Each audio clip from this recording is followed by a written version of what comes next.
Survivor Time kanalından herkese merhaba arkadaşlar. Survivor'da beklenen ve sezonun en büyük eleme düellosu bizleri bekliyor. Birbirinden iddialı 3 isimden hangi yarışmacı sizce veda edecek? Sizden de elenen isimle ilgili düşüncelerinizi belirtmenizi istiyorum. Osman Can, Barış Murat Yağcı ve Ramazan mücadele edecek. 3 isim de Survivor'da bu sezon iddialı ama şu gerçeği unutmamak lazım.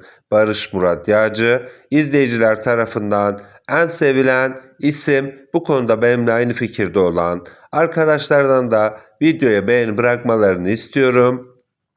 Osmancan'ın eleneceği iddia eden bazı bilgi kanalları da var ama biz elenen ismin Ramazan olacağını düşünüyoruz.